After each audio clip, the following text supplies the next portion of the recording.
Thank you all for joining me on the latest urgency meeting, the 820 podcast, 500 Seconds of Resilience.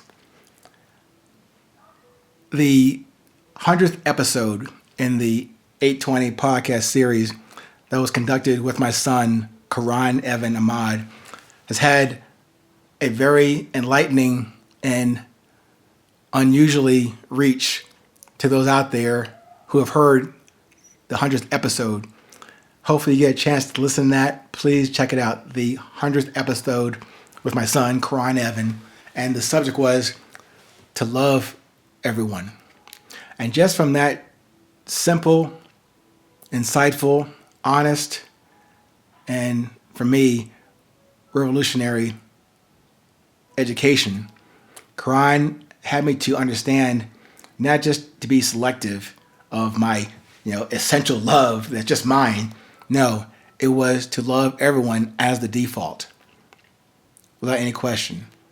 Still something I have to learn how to do that, because definitely for 6 decades into this life, I'm not quite sure I have it under my fingers or under my tongue or really in my heart, but I'm trying to get there. So maybe you probably heard in one of the other podcasts, there's one called The Last 60. So maybe this last 60 will improve or be the best last 60 I can live on this planet. And in the interim, the reach of that message through my son, not me, through my son, has touched a lot of folks out there. And hopefully you guys who are listening today can also appreciate that. But more importantly, a friend of mine for over 30 years, know him as a fellow comrade in arms, fellow soldier, a fellow leader, but more importantly to me, a brother from another mother I never knew before. Larry called in and wanted to offer the impact that that episode had on him, and to the point where what struck him in his heart was to write a poem to capture what that episode meant to him, and he wanted to share it with me and with anyone out there who might have a longing for what we'll call in this mini-series in 820, the meaning of life. So in that vein, please expect the first 3 episodes to really came from one conversation with my brother, Larry. But we're going to start this ball rolling on the meaning of life. And on that subject, even this first one obviously will be a bit longer than the 820 standard length. So I apologize for that in advance. But the first 3 will take a little longer to digest. So definitely more than 500 seconds. But hopefully it helps you and encourages you, if you're interested, to call me, email me, send it in on the 820podcast.com website. And hopefully, if you have a similar impact or impression from this subject or this mini-series called The Meaning of Life, please, I look forward to hearing from you, interviewing you, or either sharing, your rap, your song, your statement, your opinion, your counter-opinion, whatever it takes. But I think my brother Larry will touch on in this first 3 episodes of The Meaning of Life. Hopefully it will start to round out our understanding individually and collectively about the meaning of love.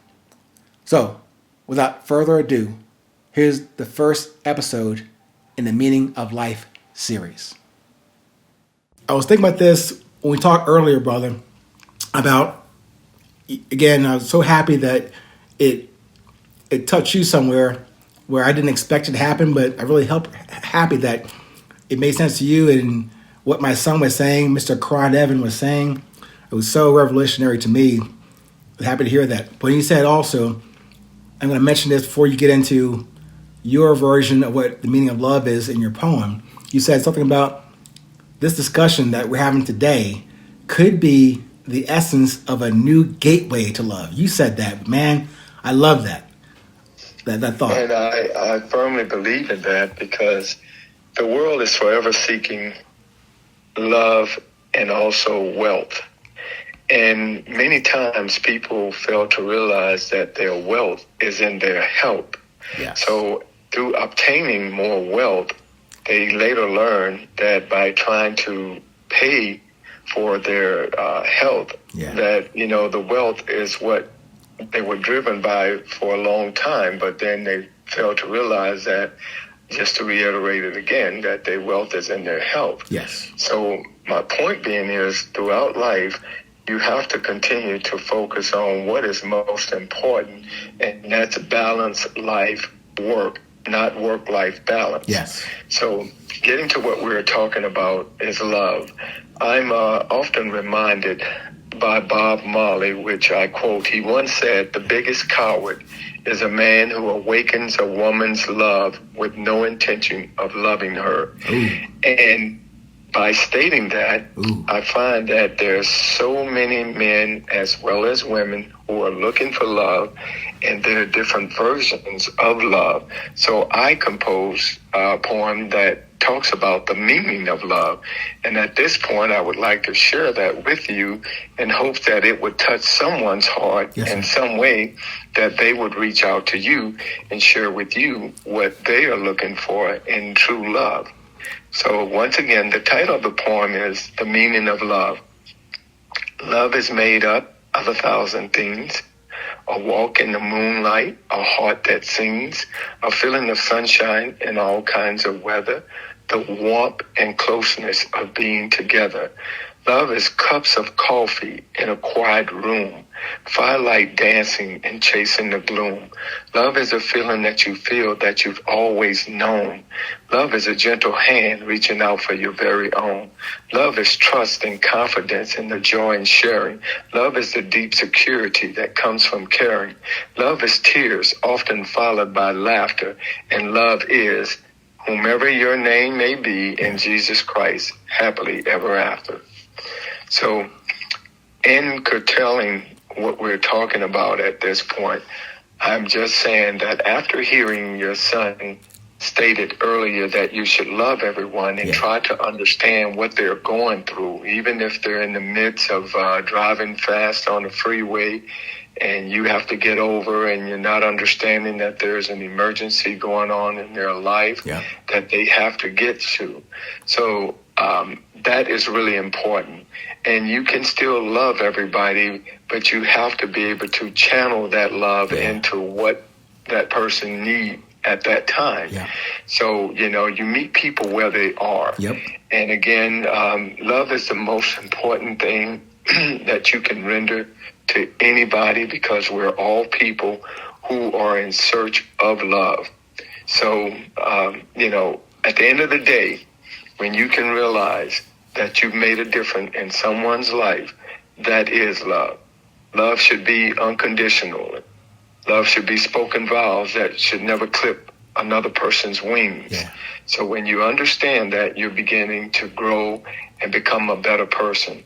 When you can love you unconditionally, most certainly you can love someone else, because Jesus Christ requires that we do love each other, to include our enemy.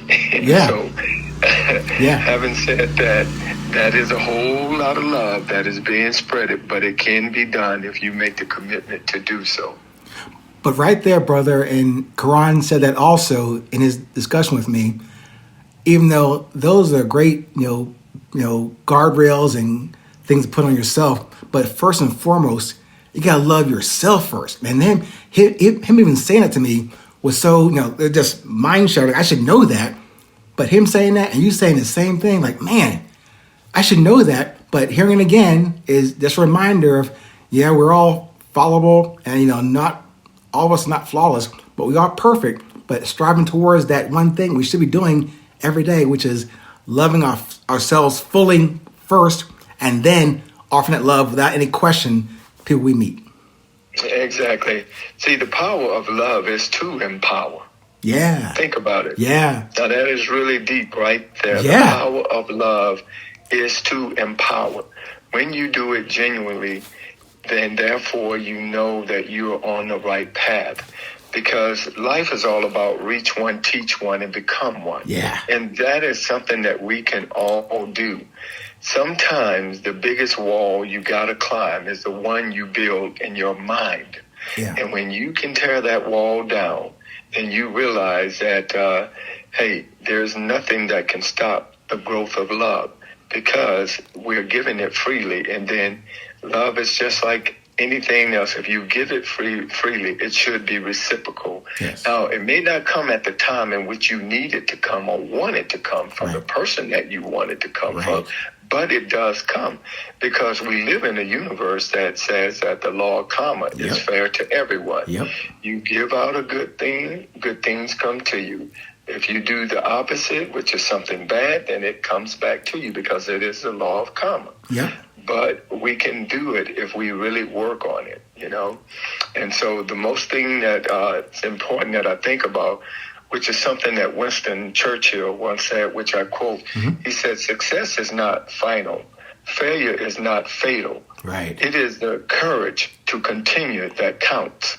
So do you want to continue in love, or do you want to just continue to keep your wall up? That's it. I can remember years ago, Ronald Reagan had said, Mr. Gorbachev, tear down this wall. Okay, and that's what we have to do as people. We were put on the universe, man, because we have a purpose in life to be able to extend love to other people who are in need of it, you know. And so when you realize what vision that you have been impregnated with through our Creator, and you begin to walk that thing out, you become more powerful in your gift, but you become more giving with your gift. And when you do that, you know you're on the right track to a better life, not just for you, but for others as well. Because now you're lifting as you climb. You're leaving one hand down to pull someone else up that ladder of success. And before long, you realize that we're all moving forward in the right direction. You know, there's an old church song that was titled, May the Work I've Done Speak for Me. And in that church song, it says that, may the work I've done speak for me. May the life that I live speak for me. And when I'm old and rested in my grave, and my friends do not know what to say, may the work I've done speak for me. Thank you, my dear brother Larry, for that insightful initial viewpoint and sharing of the meaning of love. More to follow, but until we get there, remember, no matter what time it is, it's always 8:20.